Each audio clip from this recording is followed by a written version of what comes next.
Hello everyone, welcome in Shipranomics channel. Student, बहुत दिनों के बाद मैं आप लोगों के लिए एक वीडियो डाल रही हूँ।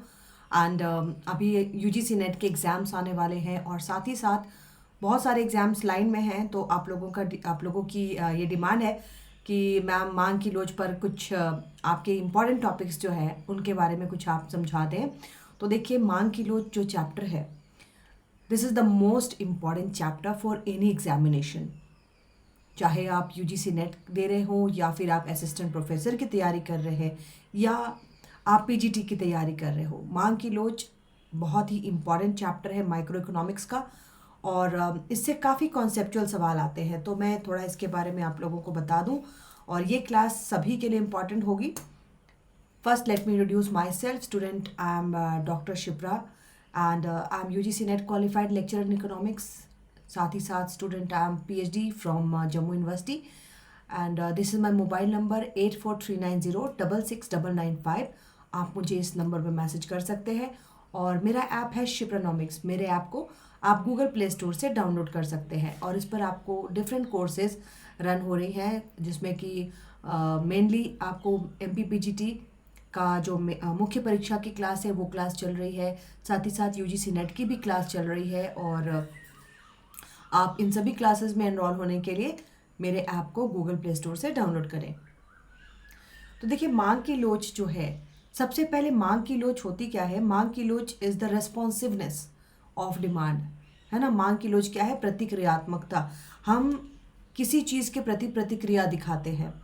तो यहाँ पर अगर मांग की कीमत लोच है, प्राइस इलास्टिसिटी ऑफ डिमांड है, तो ये क्या है? ये मांग की प्रतिक्रिया है कीमत के प्रति। ठीक है, रेस्पॉन्सिवनेस ऑफ डिमांड। अगर प्राइस बढ़ती है या प्राइस घटती है तो मांग कितनी बढ़ेगी और कितनी घटेगी, ये हम मांग की लोच में देखते हैं। लोच का मतलब क्या होता है? इलास्टिसिटी। जैसे आप एक इलास्टिक को फैलाते हैं और अगर छोड़ दें तो वो सिकुड़ जाती है।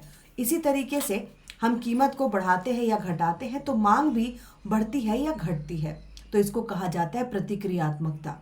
ठीक है, मांग की लोच की रेखा 360 डिग्री पर मूव करती है। जैसे मैंने यहाँ पर जो फोटो दिया हुआ है, इसमें मांग की रेखा आपको वाई अक्ष के समानांतर है। वाई एक्सिस के पैरेलल में मैंने ये रेखा रखी है। तो जब डिमांड लाइन वाई एक्सिस के पैरेलल होती है और वाई एक्सिस पर हमने प्राइस को लिया है, मतलब प्राइस कितनी भी बढ़े, यहाँ पर आप इसमें देख सकते हो कि प्राइस कितनी भी बढ़े, प्राइस यहाँ रहे, यहाँ रहे, यहाँ रहे, डिमांड पर कोई फर्क नहीं पड़ रहा है ना, क्योंकि डिमांड लाइन क्या है? Parallel to Y axis, Y अक्ष के समानांतर है। तो कीमत कितनी भी बढ़ा लो, मांग पर असर नहीं पड़ेगा। जो मांग जितनी है उतनी ही रहेगी। तो इस तरह की मांग की लोच को हम कहते हैं पूर्णतया बेलोच या परफेक्टली इन इलास्टिक। मतलब elasticity of demand is equal to 0। और इसी के जस्ट हम ऑपोजिट ले लें, तो अगर डिमांड लाइन एक्स एक्सिस के समानांतर होती है, if it is parallel to X axis, तो हम कहते हैं price elasticity of demand is infinity, है ना। इन्फिनिटी क्यों होती है? क्योंकि अब देखो, यहाँ पर जो प्राइस है उस पर डिमांड, अगर प्राइस थोड़ी सी भी बढ़ेगी तो डिमांड में बहुत ज़्यादा फर्क पड़ेगा। तो इसलिए कहते हैं price elasticity is infinity.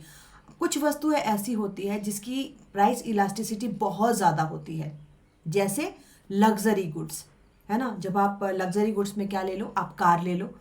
Car की कीमत में थोड़ी सी कमी होती है तो कार की मांग बहुत बढ़ती है। क्यों? क्योंकि हमारा बहुत ज़्यादा पैसा उस पर खर्च होता है ना। टोटल एक्सपेंडिचर उस पर ढेर सारा होता है, इसलिए इसकी इलास्टिसिटी जो है ज़्यादा मानी जाती है।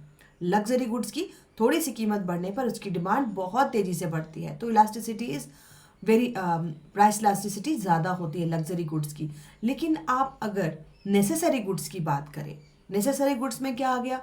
नमक आ गया, तेल आ गया, चीनी आ गई, है ना। जो भी चीज़ें जो रोज़मर्रा के जीवन के लिए ज़रूरी है, उनको हम किस में ले लेते हैं? नेसेसिटीज़ में। लेकिन प्राइस इलास्टिसिटी ऑफ डिमांड अगर हम नेसेसिटीज़ के लिए बोलें, अनिवार्य वस्तुओं के लिए बोलें, तो क्या होती है? लेस देन 1 होती है। जितनी तेज़ी से उनकी कीमत गिरती है उतनी तेज़ी से हम उन चीज़ों को खरीदते नहीं हैं। क्यों? क्योंकि चीनी आप जितना यूज़ कर रहे थे आप उतना ही यूज़ करोगे। ऐसा तो नहीं होगा ना कि अगर चीनी की कीमत घट गई है तो हम पहले 1 केजी चीनी खरीदते थे, अब हम 10 केजी चीनी खरीदेंगे। ऐसा है क्या? बिल्कुल नहीं। तो जो भी अनिवार्य वस्तुएं हैं उनकी मांग की लोच 1 से कम होती है। तो आई होप मैंने आपके सवाल का जवाब दे दिया। आप लोगों ने कुछ सवाल भेजे थे कि मैम मांग की लोच 1 से कम क्यों होती है?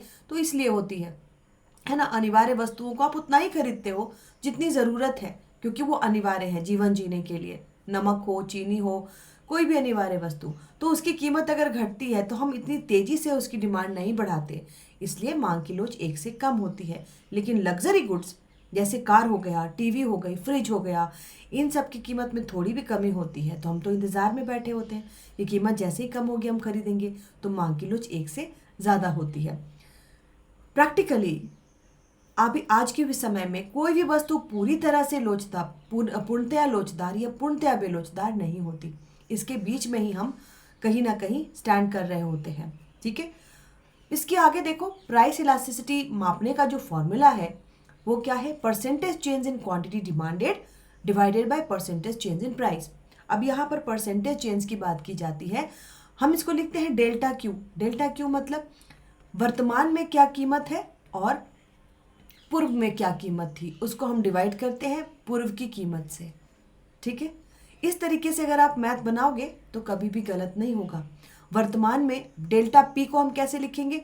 वर्तमान में क्या कीमत है, पूर्व में क्या कीमत थी, उसको हम डिवाइड करेंगे पूर्व की कीमत से इंटू 100, राइट। तो जैसे भी आपको सवाल आते हैं मांग की लोच के, आप इस तरीके से फॉर्मूला को बिल्कुल एक्सपेंशन करके तब आप उसमें मैथ बनाइए, क्योंकि अगर del Q divided by del P और इंटू पी बाई क्यू करेंगे तो कभी कभी क्या होता है कि हमारा बहुत सारा एरर आ जाता है ना। लेकिन अगर आप करोगे Q2 माइनस Q1 मतलब वर्तमान में क्या मात्रा है, पूर्व में क्या मांगी गई मात्रा थी, है ना, और इसी तरह से वर्तमान में क्या कीमत है और पूर्व में क्या कीमत थी, पूरे अगर आप इसको डिटेल में लिखेंगे तो कभी भी ये गलत नहीं होगा और आपका मैथ जो है बिल्कुल सही बनेगा। अब जो एक डिमांड लाइन होती है, इस पर भी सवाल आप लोगों ने भेजा है कि मैम डिमांड लाइन पर किस तरीके से हम बताते हैं कि मांग की लोच कहाँ कितनी है। तो देखो, ये बहुत ही अच्छा डायग्राम आपको दिया हुआ है द्विवेदी की भी बुक में और एच.एल. आहूजा की भी बुक में, दोनों ही बुक्स में, कि जो मांग की रेखा है उसके बीचों बीच इलास्टिसिटी क्या होती है? 1 के बराबर होती है ना। और जब इलास्टिसिटी 1 के बराबर होती है तो टोटल एक्सपेंडिचर की जब हम लाइन खींचते हैं तो वो क्या होती है? मैक्सिमम पर होती है ना। और उस डिमांड लाइन के जब हम ऊपर के भाग पे चलते हैं तो इलास्टिसिटी 1 से ज़्यादा होती है और डिमांड लाइन के बिल्कुल एक्स अक्ष को जहाँ पर वो टच कर रहा है वहाँ पर इलास्टिसिटी इन्फिनिटी होती है। और जब हम डिमांड लाइन के निचले पार्ट में चलते हैं तो इलास्टिसिटी 1 से कम होती है और बिल्कुल जब हम उसके एक्स अक्ष को जहाँ पर वो टच कर रहा है इलास्टिसिटी 0 होती है। अब देखो, relationship between elasticity and total expenditure. Point number 1, अगर वस्तु जो है उसकी इलास्टिसिटी 1 से ज़्यादा है तो क्या होगा? 1 से ज़्यादा इलास्टिसिटी है, इसका मतलब क्या है? प्रतिक्रिया दिखाना है ना। कीमत घटेगी या बढ़ेगी, प्रतिक्रिया ज़्यादा होगी। क्लियर है?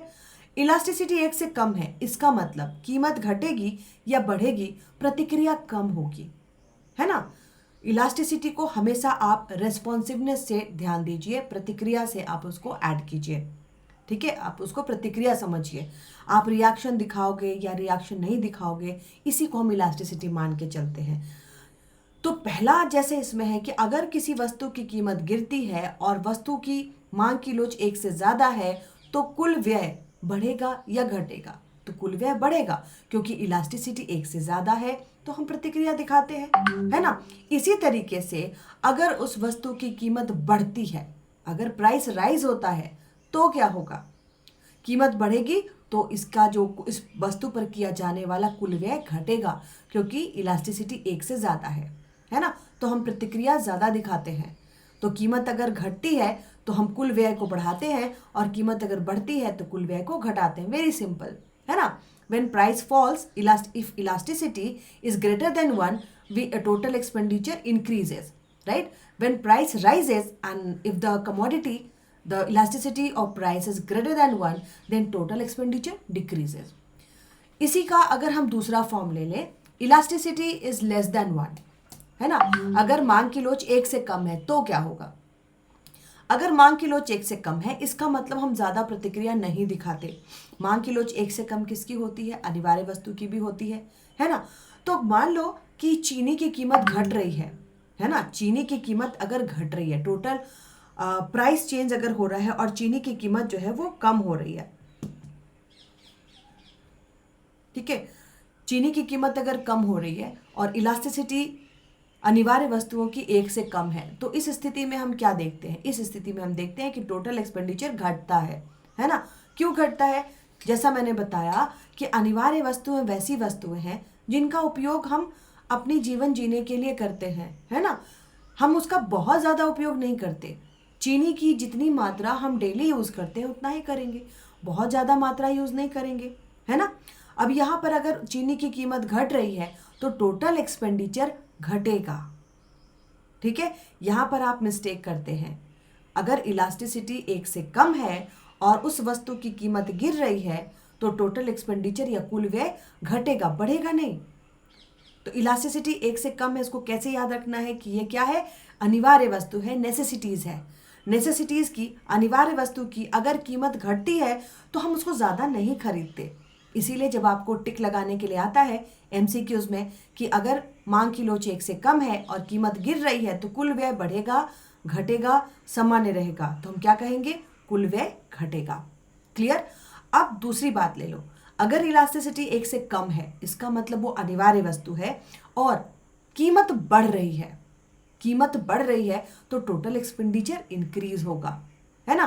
क्योंकि कीमत बढ़ रही है, हमें खरीदना तो है ही, चीनी हमें खरीदना तो है ही क्योंकि अनिवार्य है।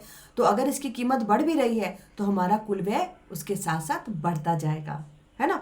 तो ये बहुत ही इंपॉर्टेंट चैप्टर है और ये बहुत ही इंपॉर्टेंट कॉन्सेप्ट है, खासकर when elasticity is less than 1, तो यहाँ पर कंफ्यूज नहीं होना है। तीसरी बात है कि इलास्टिसिटी 1 के बराबर हो तो वहाँ पर कोई चेंज नहीं होगा टोटल एक्सपेंडिचर में, क्योंकि इलास्टिसिटी 1 के बराबर है। प्राइस अगर गिरती है तब भी कोई चेंज नहीं होगा टोटल एक्सपेंडिचर में, और प्राइस अगर बढ़ता है तब भी कोई चेंज नहीं होगा टोटल एक्सपेंडिचर में। तो ये 6 केसेस होते हैं जिनको आपको ध्यान रखना है, और ये केसेस बार बार पूछे जाते हैं और काफ़ी कंफ्यूज किया जाता है। तो मैं अपने जितने भी कोर्सेज कराती हूँ उसमें इससे रिलेटेड मैंने बहुत सारे क्वेश्चंस करा दिए हैं ताकि आप लोगों को ये काफ़ी ईजी लगे, है ना। तो जो भी एमसीक्यू, जो भी सैम्पल क्वेश्चंस मैंने अपने ऐप में डाले हुए हैं आप उनको देख सकते हैं, और इलास्टिसिटी से रिलेटेड मैंने ढेर सारे कराए हुए हैं क्वेश्चन, क्योंकि इसी को थोड़ा कंफ्यूजिंग बना करके क्वेश्चन पूछा जाता है। But student, I must tell you, elasticity बहुत ही ईजी चैप्टर है, और सबसे पहले इसको ईजी समझना, ईजी मानना शुरू कर दीजिए, है ना। किसी चैप्टर को अगर आप डिफ़िकल्ट मान के पढ़ोगे तो वो डिफ़िकल्ट लगेगा, लेकिन इलास्टिसिटी बहुत ही सिंपल चैप्टर है। और जैसे मैंने बताया है कि इलास्टिसिटी को आपको क्या मानना है, इलास्टिसिटी मतलब रेस्पॉन्सिवनेस या प्रतिक्रिया, है ना। इलास्टिसिटी 1 से ज़्यादा है तो प्रतिक्रिया ज़्यादा दिखाएंगे, 1 से कम है तो प्रतिक्रिया कम दिखाएंगे, ठीक है। तो आई होप मैंने इस चैप्टर को बहुत अच्छे से क्लियर कर दिया है, एंड